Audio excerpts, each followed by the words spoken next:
Morning everyone. आज के lecture में हम मराठा राजवंश देखेंगे। मराठा राजवंश में हमने क्या क्या चीज़ें पढ़ी हम इसको देख लेते हैं। सबसे पहले हमने क्या शिवाजी के बारे में जो बेसिक इन्फॉर्मेशन है वो देखी है ना, कि शिवाजी के द्वारा कौन कौन से युद्ध किए गए, संधि हुई है ना, ये चीज़ें हमने देखी शिवाजी की। उसके बाद शिवाजी का केंद्रीय शासन देखा है ना, जिसमें क्या अष्टप्रधान 8 व्यक्तियों का समूह है ना, जिसको अष्टप्रधान बोलते हैं। इसके बाद हमने क्या देखा, केंद्रीय विभाजन देखा। केंद्रीय विभाजन में हमने 4 भागों में इसको पढ़ा था ना। पहला उत्तरी प्रांत, दक्षिणी प्रांत, दक्षिण पश्चिम प्रांत, दक्षिण पूर्वी प्रांत है ना, तो ये चीज़ें देखी। इसके बाद हमने प्रांतीय प्रशासन देखा। प्रांतीय प्रशासन में हमने क्या देखा कि सबसे पहले जो प्रांत है वो तर्कों में बटे हैं, तर्क किसमें महल में बटे हैं, और महल किसमें बटे हैं ग्रामों में। इसके प्रमुख को सर हवलदार, इसके हवलदार, इसको पाटिल या पटेल है ना, ये चीज़ें देखी। हमने दुर्गों की स्थिति देखी। तो शिवाजी के मराठा राजवंश में 240 से लेकर 250 दुर्ग थे। सुरक्षा का कार्य कौन करते था, हवलदार, और भू राजस्व का कार्य जो सूबेदार है वो करते थे। इसके बाद हमने सैन्य प्रशासन देखा। तो सैन्य प्रशासन में जो 3 नगर देखा था, कोलाबा है ना, कोलाबा देखा था और भिवंडी देखा था ना, तो ये चीज़ें हमने देखी थी। और जो 3 सैनिकों में बांटा गया था ये भी चीज़ देखी थी। आज के लेक्चर में हम भू राजस्व व्यवस्था देखेंगे और शिवाजी के जो उत्तराधिकारी हैं उनके बारे में पढ़ेंगे ना। ये हम साहू जी तक पढ़ लेंगे, शिवाजी द्वितीय देखेंगे और संभाजी राजा राम देखेंगे ना। सबसे पहले भू राजस्व व्यवस्था में हम क्या चीज़ें देखेंगे कि जो भू राजस्व व्यवस्था का आधार था, भू राजस्व का आधार क्या था, मलिक अंबर की भू राजस्व व्यवस्था के समान था ना। तो सबसे पहले हम प्रस्तावना में ये लाइन लिख सकते हैं कि जो शिवाजी की भू राजस्व का आधार है वो किसके समान था, मलिक अंबर के समान था। किसके समान था, मलिक अंबर के समान था ना। और इसमें समस्त भूमि की माप करवाई गई थी। इसके द्वारा, शिवाजी के द्वारा समस्त भूमि की माप कर, जिसका आधार क्या था, छड़ी, लाठी, काठी और लाठा है ना। तो ये इसका आधार था, किसकी भूमि की माप करवाने का है ना। और इसी में अगर देखें तो मुगल वंश में इसको क्या बोलते थे, जबीर, क्या बोलते थे, मुगल वंश में इसको जबीर बोलते थे ना। और ये क्या था, राजकीय आय का मुख्य स्रोत था भूमि कर। क्या था, राजकीय आय का मुख्य स्रोत भूमि कर था, जो कि उपज का 33 से 40% लिया जाता था। क्या उपज का कितना, 33 से 40% ना।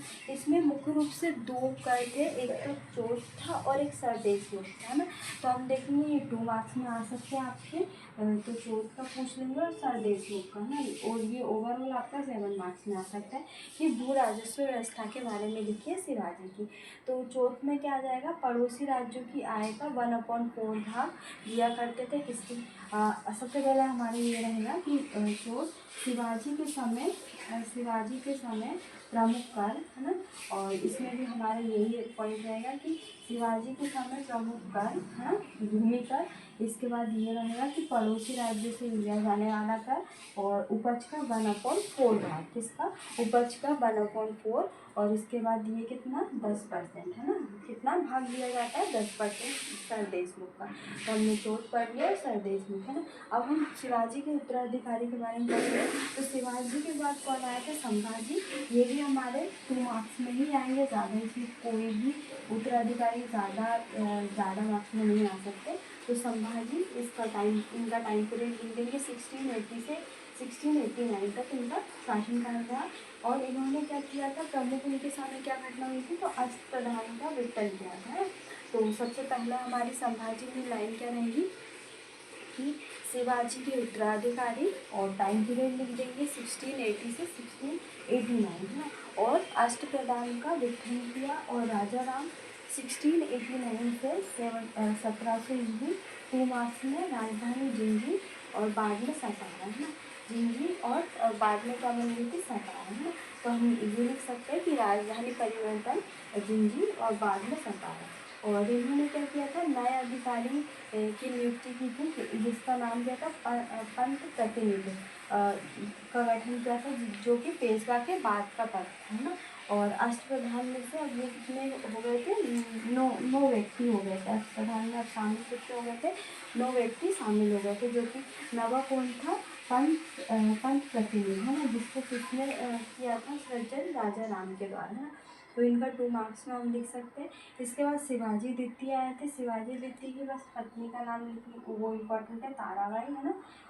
और इनका टाइम पीरियड याद रख लेंगे 1700 से 1707 तक। उसके बाद साहू जी आए थे। साहू जी का शासनकाल 1707 से 1749 तक रहा।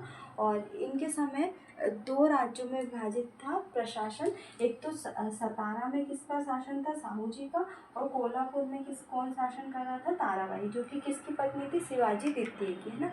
तो साहू जी के बारे में और भी कुछ इन्फॉर्मेशन है, हम वो नेक्स्ट लेक्चर में पढ़ेंगे ना। तो आज के लेक्चर में हमने साहू जी तक पढ़ लिया है। तो हम देखते हैं क्या क्या देखा हमने।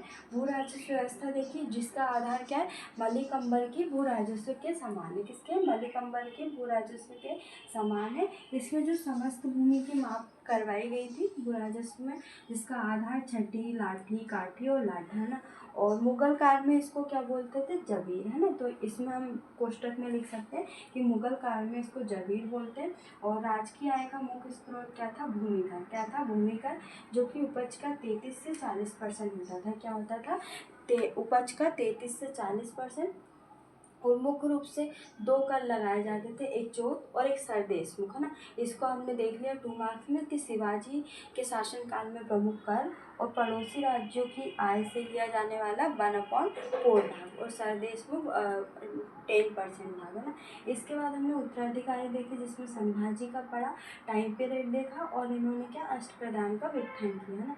इसके बाद हमने राजा राम के बारे में देखा, इनका टाइम पीरियड देखा, राजधानी जिंजी से बाद में सतारा हो गई, नए अधिकारी की नियुक्ति, जिसमें पद प्रतिनिधि का गठन, जो कि पेशवा के बाद का था, अष्टप्रधान में से 9 प्रधान, है ना। इसके बाद शिवाजी देखती है, टाइम पीरियड देखा हमने, और साहू जी का टाइम पीरियड देखा। और इनके समय दो राज्यों में थे, एक तो सतारा, जिसमें किसका शासन था, साहू जी का से, और एक कोल्हापुर में किसका था, ताराबाई का, है ना।